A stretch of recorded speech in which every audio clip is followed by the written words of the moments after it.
Nessie, el monstruo del lago Ness, la querida Nessie. ¿Por qué mujer? No sé, pero decidieron que era chica. Nessie, pues sigue sin existir. Y ustedes, quizás alguno de ustedes que no está metido en este mundo loco, preguntará, ¿qué es eso del monstruo del lago Ness? Pues vamos a empezar por el principio.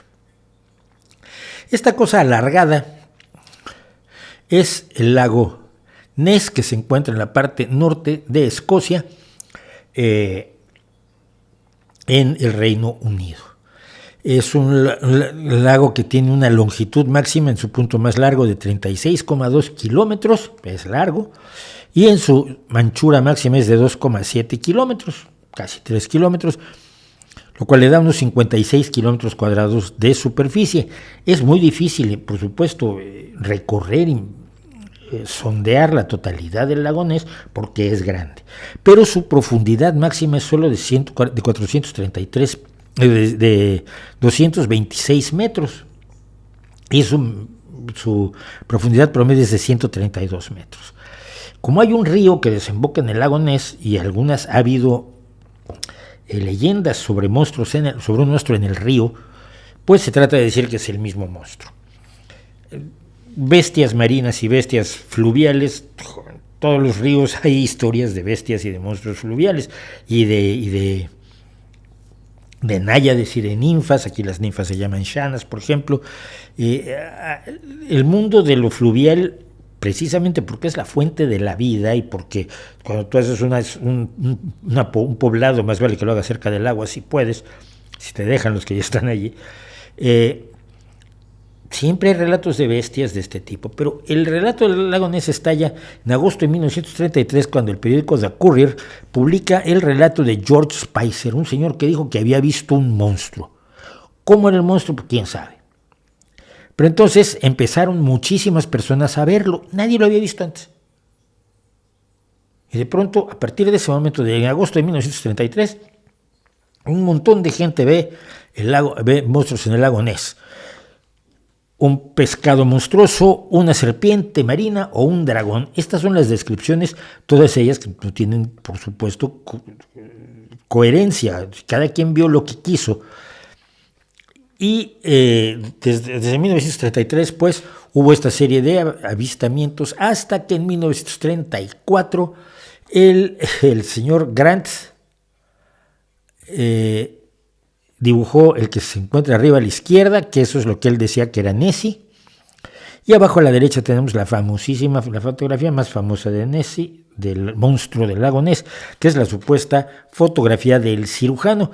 Esta fotografía supuestamente la tomó Robert Kenneth Wilson, un ginecólogo de Londres, pero que no quería verse embarcado en esto, no quería tener nada que ver con esto, y entonces se conoce como la foto del cirujano para que no se asociara su nombre con la fotografía. Desde 1975 se sabe quiénes hicieron este fraude, cómo lo hicieron. Utilizaron un submarino, que se sabe el modelo de submarino, un submarino de juguete, que se sabe qué submarino era, que se vendía en Woolworths, que lo compraron y lo que hicieron 3 o 4 personas para engañar a un jefe de uno de ellos, por cierto. Entonces, pues resulta que todo lo demás son fotos vagas, mucho menos claras que esta, que no es nada clara.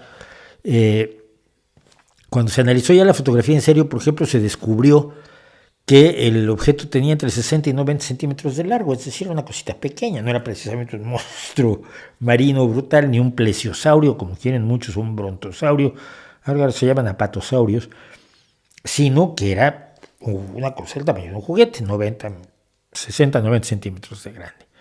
Entonces,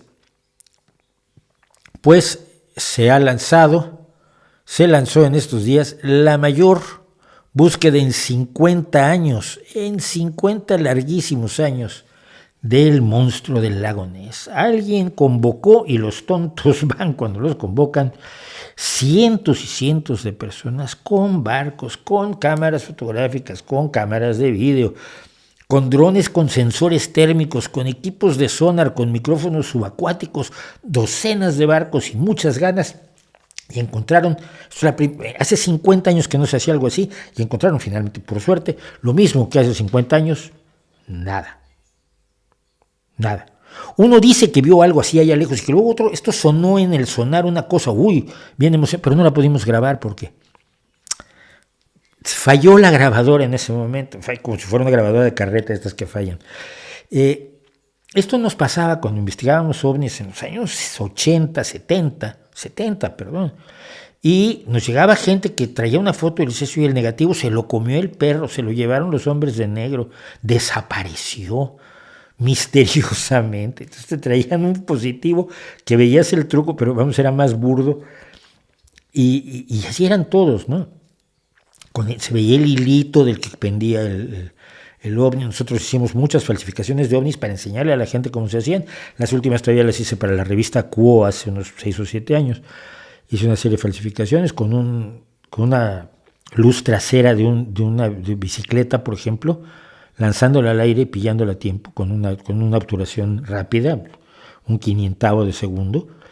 Y se veía impresionante, una cosa con luces rojas flotando sobre la ciudad. ¡Oh! Misterio y más misterio. Total que no encontraron nada, pero dicen que allá de estar. Hace muchos años alguien mató realmente al monstruo Lago Ness porque dijo, mira, es un monstruo de 30 metros de largo, debe pesar más o menos tanto, pero no puede ser, no puede estar él allí desde hace por lo menos 90 años, ¿no? Pues este año esto se hizo porque son los 90 años del avistamiento de 1933. Entonces tendrá pareja para reproducirse, pero dos que se reproducen, pues la especie se extingue. Necesitas una población reproductora que permita un desarrollo, una sucesión de generaciones que no estén demasiado mezcladas, demasiado, ¿cómo se llama?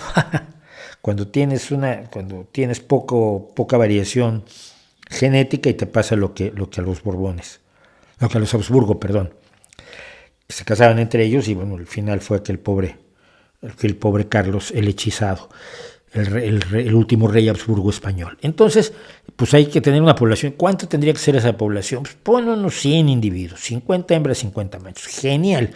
¿Y qué tendrían que comer? ¿Cuánta masa orgánica tendría que haber para que vivieran 100 animales? No me acuerdo si eran 100, pero vamos, llegó a un número exacto.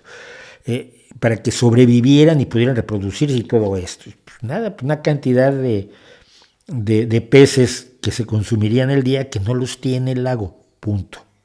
Y eso creo que es la demostración más clara de que es imposible que exista algo como el supuesto monstruo del lago Ness.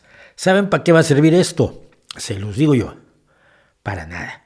La gente va a seguir hablando del monstruo del lago Ness y creyendo en el monstruo del lago Ness. Es de las menos dañinas creencias, salvo que lleva a que gente gaste su dinero para ir al lago Ness y vaya a buscar un monstruo en vez de ver las cosas maravillosas que tiene Escocia, sus castillos, su folclore, su historia, su vocación nacional. Incluso donde termina el lago un poco más arriba está Inverness, que es un lugar al que le gustaba ir mucho a Jorge Luis Borges, y tiene un poema maravilloso que se llama Inverness, precisamente. Entonces, para lo que sirve es eso, para que la gente pierda el tiempo pudiendo disfrutar otras cosas maravillosas de la querida Escocia. Así que esa es la historia de la demostración por enésima vez de que al monstruo del lago Ness no lo encuentran ni lo van a encontrar.